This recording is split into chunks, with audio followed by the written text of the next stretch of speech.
Hello guys, welcome back to the channel YouTube Demystify. Let us continue with our medical ethics from principles to practice syllabus, semester 5. This is a discipline specific elective, and today we will be doing informed consent, its history, meaning and present challenges by Tom L. Buchan, from informed consent to no consent. So Tom Buchan is a very prominent bioethic speaker, contender. The practice of obtaining informed consent has its history in and gains its meaning from medicine and biomedical research. तो जो informed consent है, ये basically एक ऐसा term है जिसको gain ही मिला है बायोमेडिकल रिसर्च और मेडिसिन से, मतलब इसका ये टर्म रिलेटेड ही इन प्रोफेशन से है. Discussions of disclosure and justified non-disclosure have played a significant role throughout the history of medical ethics, but the term informed consent emerged only in 1950s. तो disclosure या non disclosure कितना patients को पता होना चाहिए, disclose होना चाहिए नहीं होना चाहिए, तो हमेशा डिस्कशन में रहा है. लेकिन जो informed consent as a term 1950s में आया है, इसका मीनिंग एंड इसका एथिक्स जो है वो बहुत सीरियस डिस्कशन में आया 1972 में. और ये किन प्रोफेशंस में हुआ? मेडिसिन में, रिसर्च में, लॉ में, फिलोसफी में. तो 1972 में ही इसका ये डिस्कशन शुरू हुआ. मिड 1970s में मेडिकल और रिसर्च एथिक्स जो है वो धीरे धीरे करके नैरो फोकस से, मेडिकल और जो रिसर्च ये था, एथिक्स जो था वो किस में था? फिजिशियन या रिसर्चर की ऑब्लिगेशन थी. तो ये धीरे धीरे करके ये ऑब्लिगेशन टू डिस्क्लोज इन्फॉर्मेशन कि आप कितना इन्फॉर्मेशन अपने पेशेंट को बता रहे हो, ठीक है, कि उस पेशेंट की अंडरस्टैंडिंग कितनी होगी उस पर्टिकुलर जो भी उसके साथ ट्रीटमेंट हो रहा है, एक्सपेरिमेंट हो रहा है, उसके ऊपर understanding of information and right to authorise और रिफ्यूज अ बायोमेडिकल इंटरवेंशन, कि वो पेशेंट और सब्जेक्ट की राइट है, तो उसमें उसके पास राइट है कि वो उसको डिनाई भी कर सकता है, एक्सेप्ट भी कर सकता है, उसको बायोमेडिकल इंटरवेंशन चाहिए या नहीं चाहिए. तो ये जो हमने मेडिकल पैटर्नलिज्म की बात की थी इसके प्रीवियस वीडियो में, यूनिट 1 में, ये उससे रिलेटेड है कि इसमें अब पेशेंट की, सब्जेक्ट की विल होनी चाहिए कि वो एज एक्सपेरिमेंट या उसके साथ कोई ट्रीटमेंट हो या ना हो, और उसके लिए उसके पास पूरी इन्फॉर्मेशन होनी चाहिए.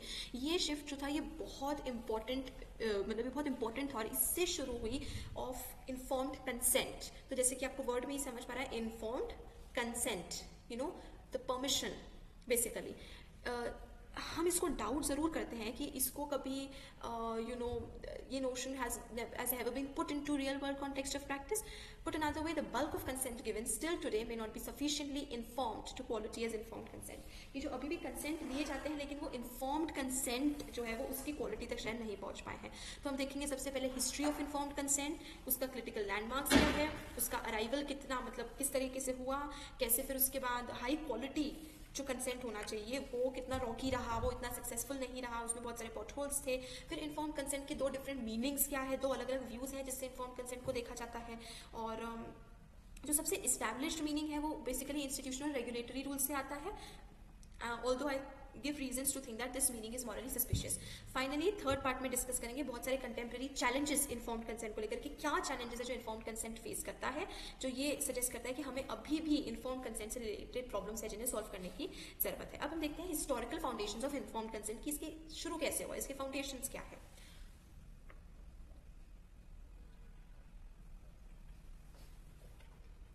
तो जो हिपोक्रेटिस के राइटिंग्स थे 5th से 4th सेंचुरीज के बीच में, ये क्लासिकल डॉक्यूमेंट्स है हिस्ट्री ऑफ मेडिसिन से रिलेटेड. और थॉमस पर्सिवल्स मेडिकल एथिक्स 1803 का जो है ये हमें एक बहुत ही डिसअपॉइंटिंग हिस्ट्री देता है. डिसअपॉइंटिंग हिस्ट्री किससे रिलेटेड, कि जो पेशेंट्स थे या मतलब जो कंसेंट था वो मतलब कंसेंट ही नहीं था. पहली बात तो इन्फॉर्म्ड कंसेंट तो दूर की बात है. सेंट्रल कंसर्न इन राइटिंग्स में ये था कि कैसे पेशेंट से छुपाई जाए बातें, ठीक है, जिससे कि पेशेंट की कंडीशन हार्म हो सकती है या पेशेंट अपसेट हो सकता है, वो सारी चीज़ें पेशेंट से छुपाना है. तो फिजिशियन एथिक्स क्या था, वो ट्रेडिशनली फिजिशियन एथिक्स ये कह रहा था कि आपको पेशेंट को सारी चीज़ें नहीं बताना है, क्योंकि पेशेंट की राइट या परमिशन की कोई ज़रूरत नहीं है उनके साथ कोई भी ट्रीटमेंट करने के लिए. और इन्फॉर्म कंसेंट जो था वो impose on medicine through non medical forms, क्योंकि ये एक बहुत इंपॉर्टेंट चीज़ है कि जो इन्फॉर्म कंसेंट का डॉक्ट्रिन था ये विद इन मेडिसिन नहीं आया है, ये नॉन मेडिकल प्रोफेशन या नॉन मेडिकल फॉर्म्स से मेडिसिन में घुसा है. Social rights, individual rights, humanitarian rights से ये घुसा है. अथॉरिटी सच एज जजेस in courts and government officials. 1950s और 1960s में the duty to obtain consent in a few medical fields such as surgery. तो ये ड्यूटी मतलब करना कि अगर आप एक सर्जरी कर रहे हो उसके लिए आपको परमिशन की जरूरत है पेशेंट की. ये 1950s में आया, 1960s में आया. कैसे आया, क्योंकि कोर्ट्स ने फोर्स किया कि आपको परमिशन लेनी पड़ेगी और आपको सर्टेन इन्फॉर्मेशन पेशेंट को डिस्क्लोज करनी पड़ेगी कि उस सर्जरी के बाद क्या होगा क्या नहीं होगा, and to obtain consent in both practice and research purposes के लिए भी जो ह्यूमंस को एज एक्सपेरिमेंट्स ट्रीट करते थे उसके लिए भी कंसेंट की जरूरत है। इस डेवलपमेंट में बहुत ये डेवलपमेंट को नए टर्म की जरूरत है, इसलिए जो इन्फॉर्म्ड आया वो कंसेंट के साथ जोड़ दिया गया और इन्फॉर्म्ड कंसेंट का एक्सप्रेशन बना। तो ये एक्सप्रेशन जो है ये पब्लिकली सबसे पहले आया landmark decision in Salgo versus Leland Stanford junior university board of trustees के केस में। अभी सैल्को कोर्ट ने क्या कहा कि prophetically, probably incorrectly, that the duty to disclose the risk and alternatives was not a new duty, only a logical extension of the already established duty to disclose the treatment's nature and consequences. कि सैल्को court ने इस चीज को establish किया कि वो treatment जो है उसके क्या रिस्क है या उसकी जगह कोई दूसरे ऑल्टरनेटिव ट्रीटमेंट्स अवेलेबल है, ये सारी चीजें, ट्रीटमेंट का नेचर कैसा होगा, उस ट्रीटमेंट में क्या चीजें इंक्लूड होगी, उसके कॉन्सिक्वेंसेस क्या होंगे, साइड इफेक्ट्स क्या होंगे, रिजल्ट क्या होंगे, ये सारी चीजें जो है उसको डिस्क्लोज करना पड़ेगा पेशेंट को, बताना पड़ेगा पेशेंट को ट्रीटमेंट के पहले। तो सैल्को ने नई एलिमेंट्स ही सिर्फ इंट्रोड्यूस नहीं करे लॉ में, लेकिन एक इन्फॉर्म कंसेंट की पूरी हिस्ट्री इनिशिएट कर दी इस डिसीजन के साथ। और सैल्को कोर्ट जो था वो सिर्फ इंटरेस्टेड इसमें नहीं था कि कंसेंट मिला है कि नहीं मिला है, सैल्को कोर्ट इसमें इंटरेस्टेड था कि वो कंसेंट मिलना भी जरूरी है और वो कंसेंट एडिक्वेटली इन्फॉर्म्ड होना भी जरूरी है, यानी पेशेंट को सभी चीजें पता होनी चाहिए। ऐसा नहीं कि आधी इन्फॉर्मेशन बता दी और पेशेंट से कंसेंट ले लिया। जो पेशेंट को इन्फॉर्म करी जा रही है बातें ट्रीटमेंट से रिलेटेड वो पूरी होनी चाहिए, कंप्लीट होनी चाहिए, इसलिए the word informed consent and not just consent. इस डेवलपमेंट ने बहुत सारे कोर्ट केसेस की सीरीज लगा दी, ठीक है। 15 सालों तक जो सैल्को केस हुआ था, इसके बाद धीरे धीरे करके चेंजेस आने लगे। फिर एकदम से 1972 में 3 कोर्ट डिसीजंस आए, 3 सेपरेट कोर्ट डिसीजंस आए यूनाइटेड स्टेट्स में, जिसने इन्फॉर्म्ड कंसेंट की पोजीशन को और भी ज्यादा सॉलिडिफाई कर दिया, उसको बिल्कुल इस्टेब्लिश कर दिया, फर्म कर दिया, और जिसने मॉरल डिमांड्स की इंपॉर्टेंस को बढ़ा दिया कि इन्फॉर्म कंसेंट जो है वो मोरालिटी के अंदर आता है और मोरालिटी को हमें ओवरलुक नहीं करना है मेडिसिन में। तो 3 लैंडमार्क केसेस जो थे वो थे Canterbury versus Spence, Cobbs versus Grant and Wilkinson versus Vesey. जो कैंटरबरी था उसका एक बहुत ही पर्टिकुलर इन्फ्लुएंस था, बहुत बड़ा इन्फ्लुएंस था, जिससे कि पेशेंट ओरिएंटेड स्टैंडर्ड हुआ डिस्क्लोजर का, कि फिजिशियन को सिर्फ बताने के पर्पज से नहीं इन्फॉर्म करना है, लेकिन पेशेंट ओरिएंटेड इन्फॉर्म करना है, डिस्क्लोज करना है इन्फॉर्मेशन को ट्रीटमेंट से रिलेटेड। तो जो जज था स्कॉट्सवुड रॉबिन्सन, उसने हेल्प करा कि पेशेंट का राइट है खुद से डिसीजन लेने का, और ये फिजिशियन की ड्यूटी है कि वो पेशेंट को वो राइट दे कि पेशेंट अपने बारे में वो डिसीजन ले सके, और वो पेशेंट तभी उस राइट को एक्सरसाइज कर पाएगा, तभी उस राइट को फॉलो कर पाएगा जब उसके पास उस ट्रीटमेंट से रिलेटेड पूरी प्रॉपर इनफ इंफॉर्मेशन होगी ताकि वो एक चॉइस बना सके। तो इन्फॉर्म्ड कंसेंट जो है इन केसेस के बाद से वो हमेशा से परमानेंट हो गया, उसकी प्लेस फिक्स हो गई, और ये बहुत लीगल पर्सपेक्टिव से इंपॉर्टेंट हो गया, और ये और एक्सपैंड होते गया मेडिसिन में, रिसर्च में, हर उसमें, क्योंकि मेडिसिन और रिसर्च में एथिकल डिमांड्स जो है वो बढ़ने लगी, तो उसके कारण इन्फॉर्म्ड कंसेंट और भी ज्यादा एक्सपैंड होता गया। बहुत सारे आर्टिकल्स आए मेडिकल लिटरेचर में इन इश्यूज पे कि फिर इसके ऊपर शुरू हो गई इन केसेस के बाद में largely on the significance of the president cases. जो पुराने केसेस थे उनकी इंपॉर्टेंस से रिलेटेड डॉक्टर्स जो थे वो ऑफकोर्स फेयरफुल थे, क्योंकि अब ये फिजिशियंस को अलर्ट करा था कि आपको इन्फॉर्म करना है, कंसेंट लेना है। एक नया लीगल डेवलपमेंट हुआ था, और अगर इन्फॉर्म्ड कंसेंट नहीं हुआ तो फिर ये माल प्रैक्टिस हो जाएगा कि डॉक्टर का पूरा के जो एक डॉक्टर है वो पूरी की पूरी अपनी प्रैक्टिस हो सकता है, उससे उसकी बेसिकली वो not allowed to practice declare हो सकता है। तो एक स्टडी हुई थी मिड 1960s में, जिसको एक लॉयर सर्जन टीम ने करा था, लॉयर प्लस सर्जन दोनों की टीम्स ने। इसने दिखाया था कि जो कंसेंट फॉर्म्स थे वो थ्योरी में तो आ गए थे, लैंडमार्क केस तो हो गए थे, कोर्ट केसेस तो हो गए थे, लेकिन वो कहीं भी प्रैक्टिस नहीं हो रहे थे। ऑन पेपर तो वो इस्टेब्लिश हो गया था इन्फॉर्म कंसेंट, लेकिन वो प्रैक्टिस नहीं किए जा रहे थे। तो ये 1972 के कोर्ट डिसीजंस के बाद बहुत जल्दी चेंज हुआ, मतलब 1972 में 3 कोर्ट डिसीजंस आए, उसके बाद ही फटाफट चेंज हो गया, और ये वापस नहीं, ये प्रैक्टिस में एंटर होने लगा। सो 1972 से 1978 के बीच में जो ईयर्स थे, एक बहुत ड्रामेटिक सॉलिडिफिकेशन था। सॉलिडिफिकेशन मतलब एक बहुत ही फर्म एस्टैब्लिशमेंट था कि जो फिजिशियंस हैं, जो बायोमेडिकल रिसर्चर्स हैं, उनकी मॉरल ड्यूटी है और साथ ही साथ उनकी लीगल ड्यूटी है कंसेंट पाना। तो फिजिशियंस और बायोमेडिकल रिसर्चर्स, तो फिजिशियंस जो कोई भी ट्रीटमेंट करेंगे पेशेंट के ऊपर, बायोमेडिकल रिसर्चर्स जो ह्यूमन को एज एक्सपेरिमेंटल सब्जेक्ट यूज करेंगे, दोनों ही केसेस में पेशेंट या सब्जेक्ट की इन्फॉर्म्ड कंसेंट होना जरूरी है, ना सिर्फ कंसेंट बट इन्फॉर्म्ड कंसेंट। और ये जो डेवलपमेंट है इसने ऑफ कोर्स मेडिकल लिटरेचर में तो ये बहुत नेगेटिवली व्यू करा गया, क्योंकि ये मेडिकल प्रोफेशंस या फिजिशियंस जो मेडिकल प्रोफेशनल्स हैं, जो फिजिशियंस हैं, उनकी अथॉरिटी को लिमिट कर रहा है। तो फिजिशियंस को लगा कि हम इन्फॉर्म्ड कंसेंट की डिमांड को फुलफिल ही नहीं कर सकते, क्योंकि ये पेशेंट की हम केयर नहीं कर पाएंगे, हम पेशेंट को डरा रहे हैं, पेशेंट को हार्म पहुंचेगी, पेशेंट अपसेट हो जाएगा कि इस ट्रीटमेंट के ये साइड इफेक्ट है, ये ट्रीटमेंट इतना पेनफुल है, जो भी चीज़ें रिलेटेड। तो फिजिशियंस की तरफ से तो ऑफकोर्स ये काफ़ी ज़्यादा रेजिस्टेंस आया इन्फॉर्म्ड कंसेंट को लेकर। अब हम पूछते हैं कि क्यों इन्फॉर्म्ड कंसेंट इतना इंपॉर्टेंट हो गया। क्योंकि सबसे इंपॉर्टेंट एक्सप्लेनेशन है कि लॉ, एथिक्स, मेडिसिन, रिसर्च, ये सारे डिफरेंट डोमेन्स है जो इस इशू से इफेक्टेड थे, इंडिविजुअल लिबर्टी से, सोशल इक्वालिटी से इफेक्टेड थे। तो हमने इसके प्रीवियस वाले आर्टिकल में, हमने यूनिट 1 में केस का जो आर्टिकल देखा, उसमें हमने कितने लैंडमार्क केसेस देखे कि कैसे सोशल इनइक्वालिटी फॉलो हो रही थी इन्फॉर्म्ड कंसेंट के बिना। ये इश्यूज जो थे वो काफी ड्रामेटिक थे और बहुत सारी ऐसी चीजें, हमने वो डेस्टिट्यूट एफ्रो अमेरिकन का केस देखा, मेंटली रिटार्डेड चिल्ड्रंस का केस देखा, it was very horrifying cases. तो इन्फॉर्म्ड कंसेंट जो था वो क्यों इंपॉर्टेंट था? इंडिविजुअल लिबर्टी के लिए इंपॉर्टेंट था, सोशल इक्वालिटी के लिए इंपॉर्टेंट था। ये इश्यूज को बहुत ही ड्रामेटिक बना दिया। कैसे? क्योंकि जैसे जैसे टेक्नोलॉजिकल और इम्पर्सनल मेडिकल एडवांसमेंट होता गया, कि जैसे जैसे टेक्नोलॉजिकल एडवांसमेंट हो गया तो वैसे वैसे इम्पर्सनल मेडिकल केयर होता गया।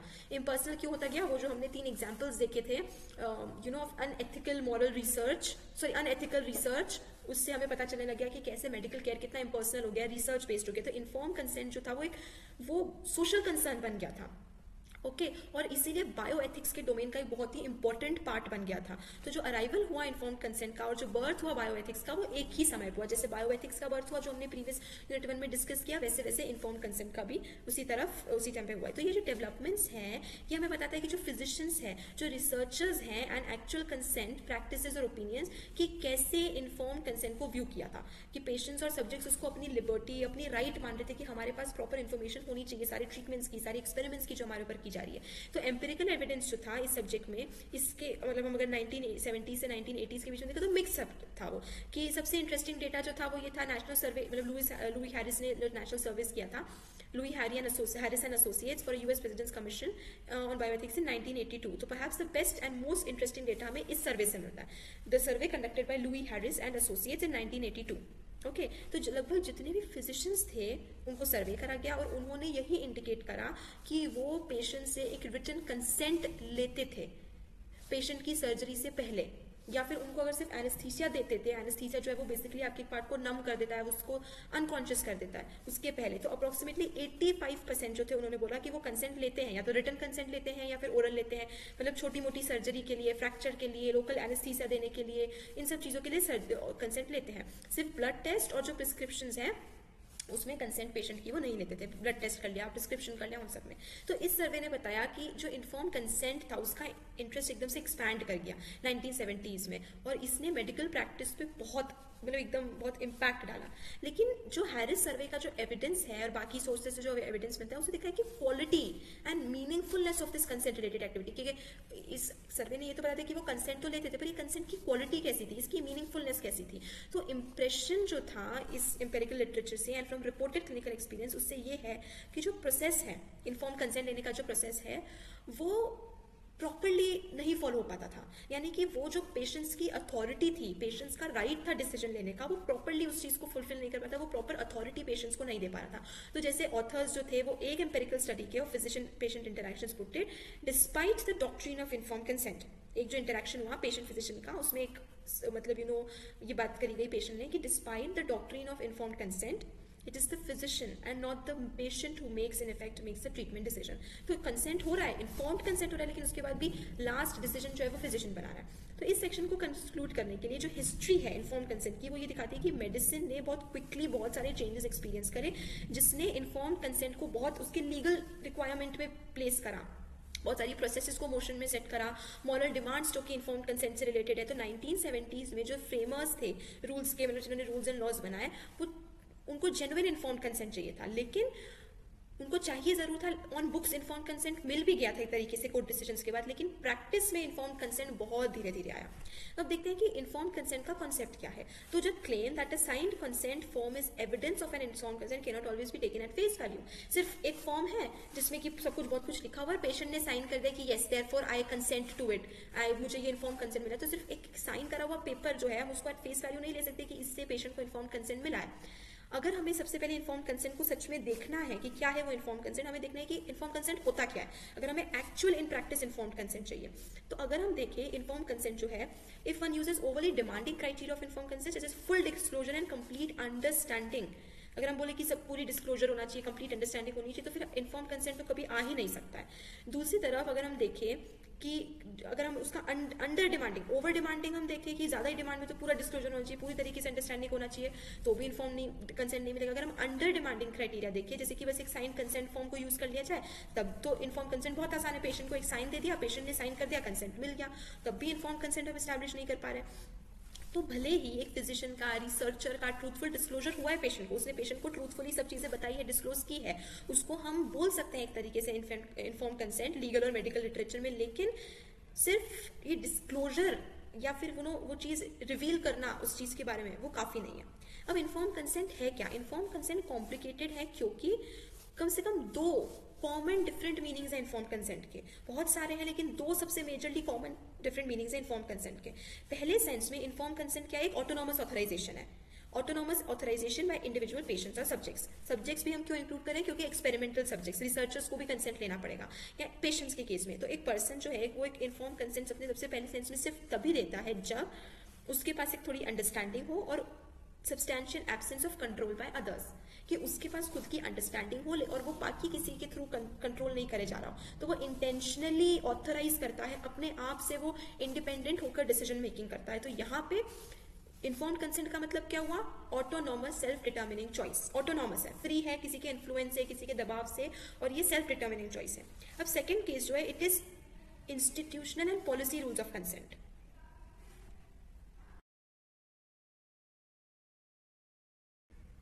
अब इंस्टीट्यूशनल और पॉलिसी रूल्स ऑफ कंटेंट्स के अकॉर्डिंग क्या है? They form the social practice of informed consent in institutional context. मतलब कि यहाँ पे जो इन्फॉर्म्ड कंसेंट है वो किसको रिफर करता है? टू अ लीगली और institutionally effective approval given by patient और सब्जेक्ट। तो जो इंस्टीट्यूशनल सेंस में, लीगल सेंस में इन्फॉर्म्ड कंसेंट हम दूसरे सेंस में देखते हैं, वो ये है कि बस लीगल टर्म्स में देखिए जाए, या फिर बस वो लीगली वो सफिशिएंट हो जाए, उतना हमने पेशेंट से अप्रूवल ले लिया।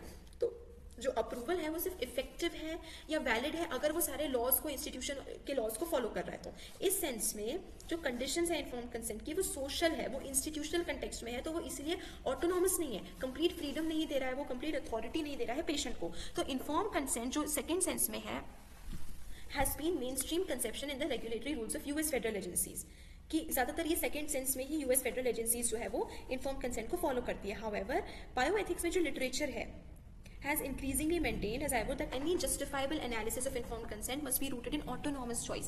तो लिटरेचर के अकॉर्डिंग भी जो है वो यही है कि इन्फॉर्म्ड कंसेंट को तो फर्स्ट सेंस में फॉलो होना चाहिए, लेकिन वो एजेंसीज इसको किस सेंस में फॉलो करते हैं? सेकंड सेंस में।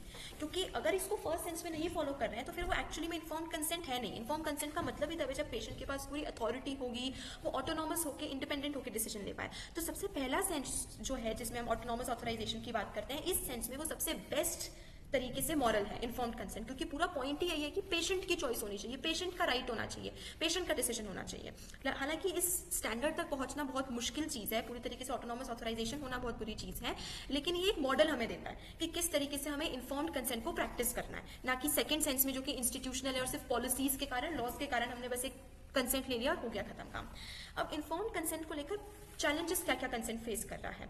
सबसे पहला है the limits of the law in biomedical ethics. सबसे पहला चैलेंज है कि कैसे हम समझें कि the way the law should shape our understanding of informed consent, how to understand, कैसे हम समझेंगे कि लॉ किस तरीके से हमें informed consent के बारे में बताएगा।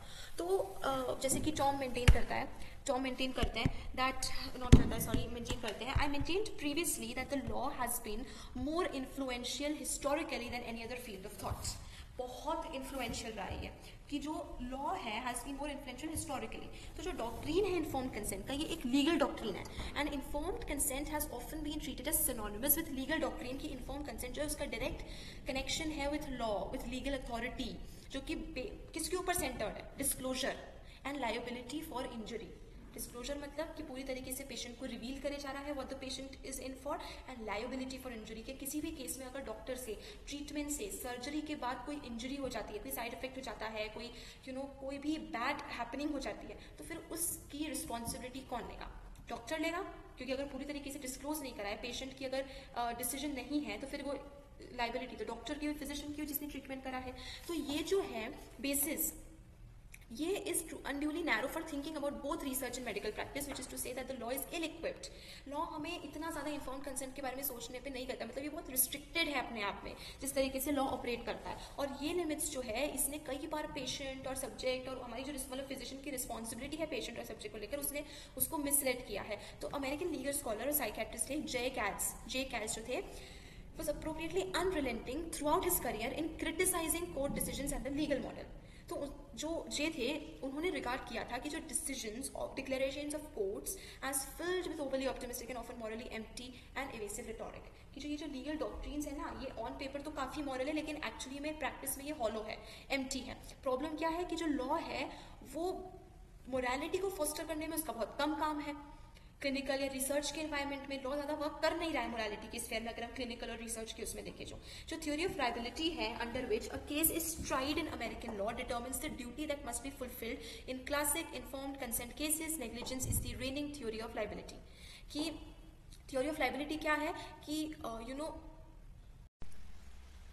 तो ये थ्योरी ऑफ लायबिलिटी है. थ्योरी ऑफ लायबिलिटी मतलब कौन है इसकी पोजीशन लेने वाला, कौन है इसकी रिस्पॉन्सिबिलिटी लेने वाला अगर कोई ट्रीटमेंट से इंजरी क्रिएट हो जाती है. तो इसके अकॉर्डिंग अमेरिकन लॉ यही बोलता है कि जो ड्यूटी है उसको फुलफिल करना ही है. तो जो क्लासिक इन्फॉर्म्ड कंसेंट केसेस है, negligence is the raining theory of liability, कि जहाँ पर अगर नेग्लिजेंट तरीके से इन्फॉर्म कंसेंट ले लिया गया है, वो प्रॉपर्ली इन्फॉर्म नहीं है. तो this approach is itself a misleading and uninformative basis for thinking about inform consent in context of clinical practice and research. तो नेग्लिजेंस होगा वो हो सकता है कि अच्छा होगा ये समझने के लिए कि हो सकता है, मतलब नेग्लिजेंस जो है उससे हम बेसिकली समझ सकते हैं कि कुछ केसेस में क्या गलत हुआ, लेकिन इस रैशनल के according with this rationale provides an inadequate framework for determining what we ought to be doing in soliciting consent और in waiving consent in institutions. कैसे हम ये मतलब इंस्टीट्यूशंस में हम कैसे फोर्स करें कि हाँ वो प्रॉपर इन्फॉर्म्ड कंसेंट लिया जाए. तो अगर हम एंड में देखें कि जो लीगल स्टैंडर्ड्स है वो बहुत ज़्यादा हेल्प नहीं करते हैं इन्फॉर्म्ड कंसेंट के लिए, कि इन्फॉर्म्ड कंसेंट मेडिसिन में और रिसर्च में स्टैब्लिश कर सके, इसके लिए लॉज एंड लीगल रूल्स जो है वो बहुत ज़्यादा हमें हेल्प नहीं करते हैं. ये जो स्टैंडर्ड्स हैं ये सिर्फ हमें डिस्ट्रैक्ट करते हैं एक अप्रोप्रिएट मॉडल से. जो अप्रोप्रिएट मॉडल हमें फॉलो करना चाहिए उससे हम डिस्ट्रैक्ट करते हैं, क्योंकि वो इलीगल के ऊपर ज़्यादा फोकस करते हैं रादर देन अनएथिकल ट्रीटमेंट. जब हम इन्फॉर्म्ड कंसेंट को with the help of law implement करने की कोशिश करते हैं तो इशू क्या आ जाता है कि फिजिशियन, रिसर्चर, इंस्टीट्यूशन तरीका देख लेते हैं कि वो इलीगल ना हो. जब तक वो लीगल है तब तक वो ठीक है, लेकिन यहाँ पर हमारा फोकस जो है वो एथिकल एंड एथिकल की बात है कि इन्फॉर्म्ड कंसेंट जो है वो एक एथिकल चीज़ है और इसे ना फॉलो करना इज अनएथिकल. तो इंस्टीट्यूशंस लॉ की अगर हम स्फीयर में देखें, अगर लॉ के थ्रू हम इम्प्लीमेंट करते हैं तो वो चीज़ों को लीगल इलीगल के पर्सपेक्टिव से देखते हैं, ना कि एथिकल एंड एथिकल. उनको they are not concerned whether वो जो कर रहे हैं वो अनएथिकल है, वो जब तक लीगल है दे आर डूइंग इट. अब हम देखेंगे क्वालिटी ऑफ कंसेंट की क्वालिटी कैसी होनी चाहिए. अब जब हम meaningful choice and limits of law की बात करते हैं कि एक तो चॉइस मीनिंगफुल होनी चाहिए और दूसरी लॉ जो है वो लिमिटेड है, तो ये चीज़ हम नोट करते हैं, मतलब ऑथर इज सेइंग कि वो नोट करते हैं कि the problems about the quality and adequacy of consent जो है ये हम तब तक रिजॉल्व नहीं कर सकते. एक तो है क्वालिटी ऑफ कंसेंट और दूसरा है एडिक्वेसी, एडिक्वेट कंसेंट लेना. ये प्रॉब्लम हम तब तक रिजॉल्व नहीं कर सकते जब तक कन्वेंशनल डिस्क्लोजर रूल्स को रीफोकस ना कर सके, to so that we can look instead at the quality of understanding in a consent as well as the rights of patients and their needs for information. हमारा main focus legal नहीं है, हमारा main focus सिर्फ consent पाना नहीं है, हमारा main focus है कि पेशेंट के राइट्स को प्रैक्टिस कर सके. ये अप्रोच जो है ये क्वालिटी ऑफ कंसेंट मतलब ये अप्रोच ये सेंटर करता है कि need for effective communication and genuine understanding, कि ऐसा नहीं बस डॉक्टर ने कुछ भी किसी भी भाषा में बोल दिया. क्वालिटी ऑफ कंसेंट मतलब कि पेशेंट एक्चुअली में समझ रहे हैं what is happening, subjects actually उनको समझ में आया है, उनका डिसीजन जो है वो अंडरस्टैंडिंग के ऊपर बेस्ड है.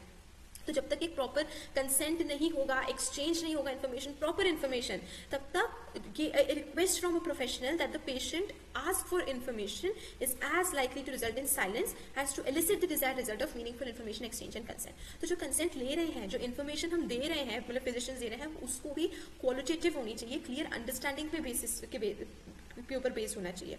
अब ये चीज़ क्लियर नहीं है कि इसने कितना डेवलपमेंट किया है, कितना प्रोग्रेस किया है, and it is a good guess that relatively little educating and communication that conform to this model occur at present in either clinical practice or research. Achieving informed consent under the first of the two senses of informed consent discussed previously is still the principal challenge that we concern. तो एक है quality of consent और दूसरा है limits of law. मतलब ये जो दो मेन अप्रोच है. अब हम देखते हैं कि broad consent की प्रॉब्लम्स क्या क्या. तीसरा सेट ऑफ चैलेंजेस जो कि आता है informed consent को, वो है broad consent. ठीक है, about broad consent. यूरोप में there is currently an active discussion broad consent के ऊपर कि obtaining consent is difficult or when in broad discussion of broad consent in settings in which obtaining consent is difficult or in which risk is extremely low. तो मतलब ये inform consent के ऊपर इतना active discussion नहीं है, लेकिन फिर भी यूएस डिस्कशंस में भी ये वाली टॉपिक ब्रॉड कंसेंट की हम करते हैं बात. तो एक बहुत ही परवेसिव व्यू रहा है यूएस बायोएथिक्स में कि अगर हमें कंसेंट चाहिए तो वो एक तो एडिक्वेटली इन्फॉर्म कंसेंट होना चाहिए, और एक ब्रॉड कंसेंट जो है वो एडिक्वेटली इन्फॉर्म कंसेंट नहीं है, कि ब्रॉड कंसेंट को वो एक एडिक्वेटली इन्फॉर्म कंसेंट के स्फीयर में नहीं काउंट करते हैं. Now this view is under pressure. I will approach the problem primarily through questions of the banking of biological samples. अब banking of samples क्या होता है? देखिए, कुछ एडवांस किए गए साइंस में जिसने साइंटिफिक एडवांसेस को प्रमोट करने में हेल्प किया और साथ ही साथ डोनर के राइट को भी प्रोटेक्ट किया. अब ये जो सर्टन एडवांसमेंट्स हुए हैं ये और भी ज़्यादा प्रॉब्लमैटिक हो गए. ठीक है, जैसे कि फ्यूचर के लिए जो सैंपल्स कलेक्ट करें, ठीक है, डोनर से हमने सैंपल्स कलेक्ट करे, बहुत सारी चीज़ों को लेकर सैंपल्स कलेक्ट होते हैं, बोन मैरो को लेकर, सीमेन को लेकर, बहुत different types of samples collect करते हैं. तो जो सैंपल्स फ्यूचर के लिए कलेक्ट करते हैं, सिर्फ प्रेजेंट स्टडीज के लिए नहीं, जो फ्यूचर के लिए भी सैंपल्स कलेक्ट किए जाते हैं, रिसर्च जो है वो शायद प्रॉपर्ली डिस्क्राइब नहीं करी जाती है कि जब ये सैंपल कलेक्शन होता है तब ये प्रॉपर्ली डिस्क्राइब नहीं किया जाता है कि इन सैंपल्स का कहाँ किस तरह से यूज होगा. ठीक है, तो कैसे समझे कि जो सैंपल कलेक्शन है उसमें कैसे कंसेंट लिया जाए, वो कैसे एडिक्वेटली इन्फॉर्म्ड होगा. The content of the consent इस केस में वो कैसे होगा कि dictated by current and anticipated future uses, कि भाई करंटली उस सैंपल को कैसे यूज करेंगे और फ्यूचर में हम किस किस तरीके से सोच रहे हैं उस सैंपल को यूज करना. तो जब कंसेंट दे दिया गया तो रिसर्च जो है उसको ये अश्योरिटी रहेगी कि उसका सेंसिटिव पर्सनल इन्फॉर्मेशन और डेटा जो है वो प्रोटेक्टेड रहेगा. ठीक है, और उसका जो डेटा है, जो उसका पर्सनल डेटा है, वो उनकी डिग्निटी को मतलब विल नॉट कॉज स्टिग्मा और हार्म देयर डिग्निटी, और वो उनकी प्राइवेसी कॉन्फिडेंशियलिटी को नहीं तोड़ेगा. कि जो सैंपल कलेक्शन हो रहा है वो सैंपल कलेक्शन कंप्लीटली प्राइवेट रहेगा, कंप्लीटली कॉन्फिडेंशियल रहेगा और उन्हीं रिसर्चर्स के लिए रिसर्च पर्पसेस के लिए यूज होगा. अब ये जो चैलेंज है इसको सिर्फ इंटरनल प्रोटेक्शन से नहीं करा जा सकता कि इंटरनली हमने ये कॉन्फिडेंशियलिटी वाला अप्लाई कर दिया, तो ऐसा नहीं होगा.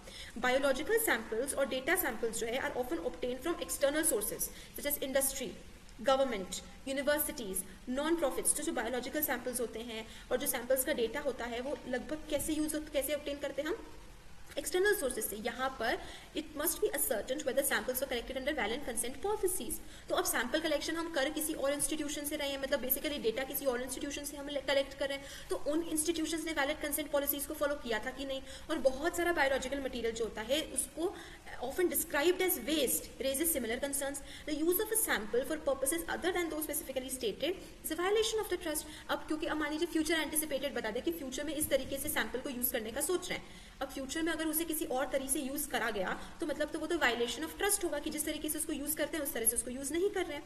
If an investigator seeks to use a sample for purposes not originally stated, the subject would likely be recontacted and reconsented.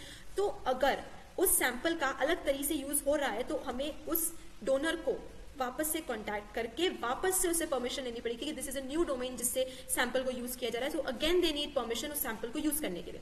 However there are exceptions to this rule, जैसे कि जब थोड़े बहुत ही ओरिजिनल प्रोटोकॉल से डिफरेंस होता है कि ओरिजिनल प्रोटोकॉल से थोड़े अलग तरीके से सैंपल को यूज किया जा रहा है, तो यहाँ पर इतना रिकंसेंट लेने की जरूरत नहीं है. या फिर ऐसे केसेस जहाँ पर सैंपल को डोनर के साथ लिंक नहीं किया जाता, मान लीजिए बहुत बड़े पूल है या बहुत ऐसा है कहाँ से सैंपल आया नहीं पता, तो वहाँ पे तो रिकंसेंट पॉसिबल ही नहीं है. But there seems to be only a narrow range of such valid exceptions, की ऐसी एक्सेप्शंस बहुत कम है. मेजॉरिटी ऑफ केसेस में एक्सेप्शंस नहीं एग्जिस्ट करती है, इसलिए रिकंसेंट लेना जरूरी है. तो सैंपल्स को एनोनिमस बना दिया जाए, ये भी एक वैलिड एक्सेप्शन नहीं है, क्योंकि ये भी मतलब even making samples anonymous is not a valid exception because it may well violate the investigator subject trust relationship.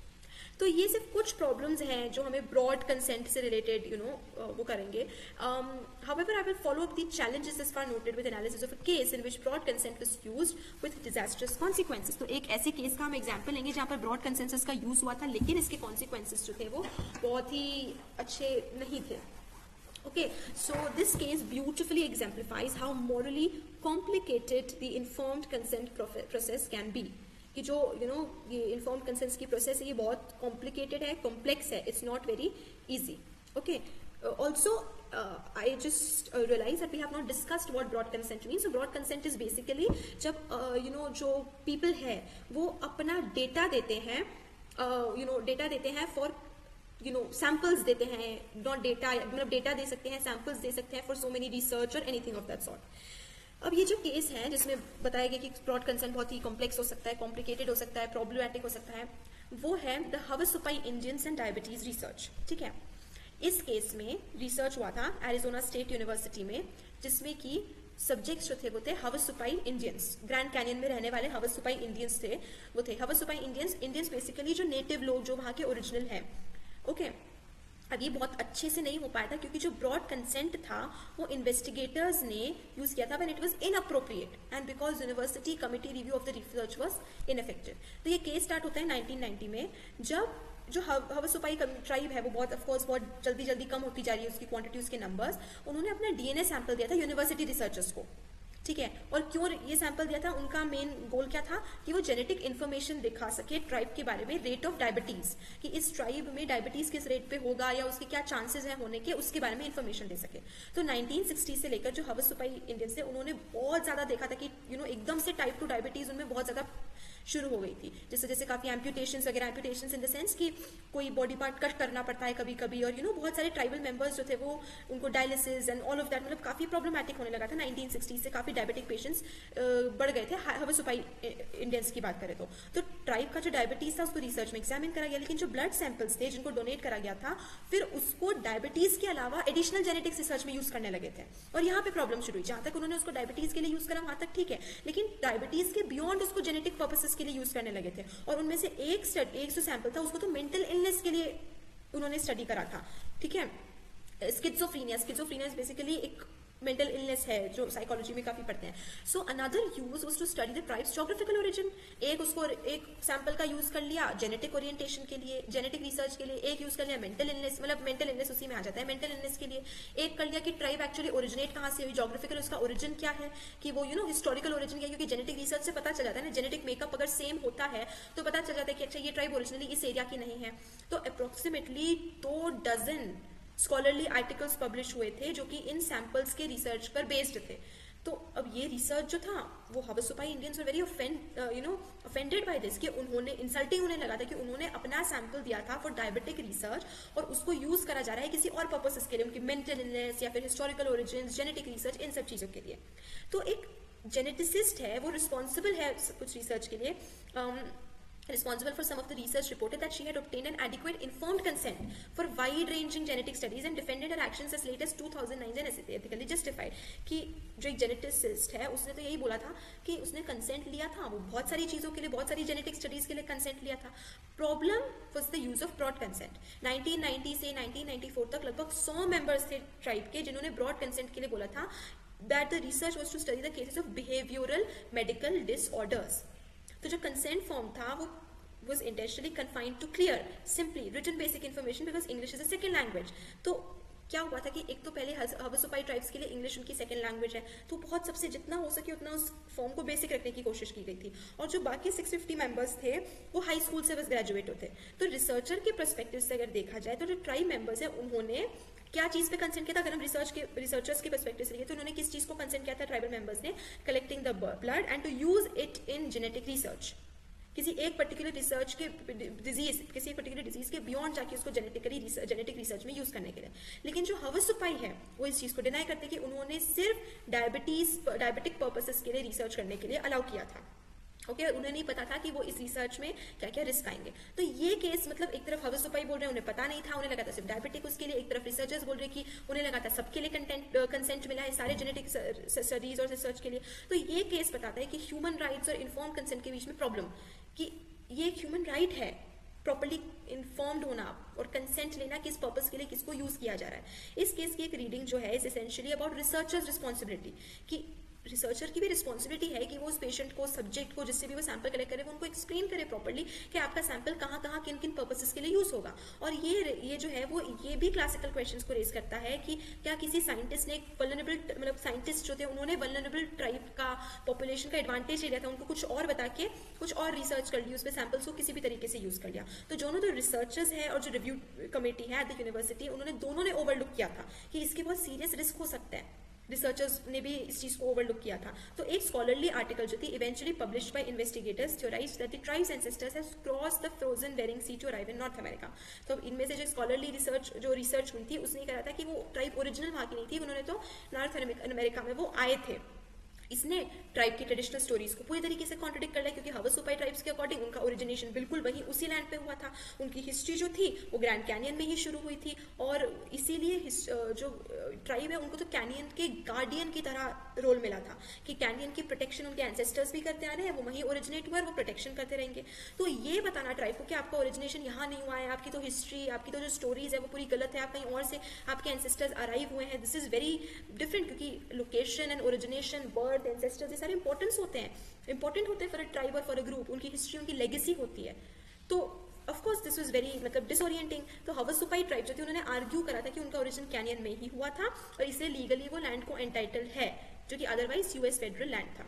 Finally अगर हम रिट्रोस्पेक्ट में देखें तो बहुत रिस्क थे यूनिवर्सिटी के लिए भी ऐसे कोई रिसर्च को करना और ब्रॉड कंसेंट के लिए अलाउ करना। तो एंड में क्या हुआ कि जो यूनिवर्सिटी बोर्ड ऑफ रीजेंट्स है उन्होंने अग्री किया कि ट्राइब के 41 मेंबर्स जिनका सैंपल्स यूज हुआ था रिसर्च के लिए, उनको $700,000 दिए जाएंगे to remedy the wrong that was done, कि उनके साथ जो गलत हुआ था बिना उनकी कंसेंट के उनकी रिसर्च को यूज करा था, उसके लिए उनको $700,000 पे करेंगे। तो यूनिवर्सिटी ने 1.7 मिलियन डॉलर्स को तो सिर्फ खर्च कर दिए लॉ सूट लड़ने के लिए, लॉयर्स हायर करने में, कोर्ट वगैरह प्रोसीडिंग्स के लिए।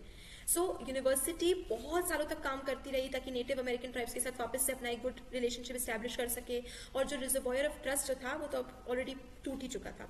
ये ट्रैजिक केस जो था happen with virtually no appreciation during the course of ethics review that obtaining a broad consent under the circumstances was an ethically dubious practice. अब देखते हैं the regulation of consent and the research treatment distinction. Regulation of consent and the research treatment distinction, चौथा challenge है ये inform consent को लेकर। इसमें requirements comes in how we should alter the ways in which consent is regulated, कि क्या तरीकों से कंसेंट को रेगुलेट करें। सबसे पहला डिस्टिंक्शन है बायोएथिक्स में between clinical research and medical practice. Bioethics के डोमेन में जो क्लिनिकल रिसर्च है उसके बीच में और मेडिकल प्रैक्टिस में एक बहुत बड़ा डिफरेंस होता है, और ये डिस्टिंक्शन जो है इसने बहुत डोमिनेट किया है कि हम बायोमेडिकल एथिक्स को किस तरीके से सोचें, क्योंकि इन्फॉर्म्ड कंसेंट भी इस डिस्टिंक्शन की वजह से काफी अफेक्ट हुआ है। तो अर्ली 1970s से हम देखें तो यही देखा गया है कि जो रिसर्च है वो बहुत रिस्की एरिया है, जहां पर accepted practice is aimed at best interest of the patient. Okay कि जो thought that research is risky whereas accepted practice is aimed at the best interest of the patient. तो ये देखा गया कि रिसर्च जो है वो बहुत रिस्की है, लेकिन प्रैक्टिस, मेडिकल प्रैक्टिस जो है वो बस पेशेंट के बेस्ट इंटरेस्ट को लेकर है, लेकिन रिसर्च काफी रिस्की है, काफी डेंजरस है। ये बिलीव क्यों है? क्योंकि हिस्ट्री ऑफ अब्यूजेस देखा है कि किस तरीके से ह्यूमन सब्जेक्ट्स को एक्सपेरिमेंट में कितने बुरी तरीके से अब्यूज किया हुआ है, जो हमने अभी डिस्कस किया था। So there arose in the, जो हमने यूनिट 1 के वीडियो में डिस्कस किया था, so there arose in the 1970s the assumption that research using human subjects is dangerous। Human subjects के बेसिस पे उनको एक्सपेरिमेंटल सब्जेक्ट्स की तरह यूज करके उनके ऊपर एक्सपेरिमेंट करना बहुत ही ज्यादा डेंजरस है, और ये सिर्फ और सिर्फ उस सब्जेक्ट को छोड़ के फ्यूचर पेशेंट्स के बेहतर के लिए, ओके वो इमीडिएट सब्जेक्ट जिनके ऊपर एक्सपेरिमेंट कर रहा है उनको कहीं से कहीं तक बेनिफिट नहीं करता है। तो it has been thought that the need for consent is more pervasive and the threshold of an adequate informed consent higher in research and in medical practice.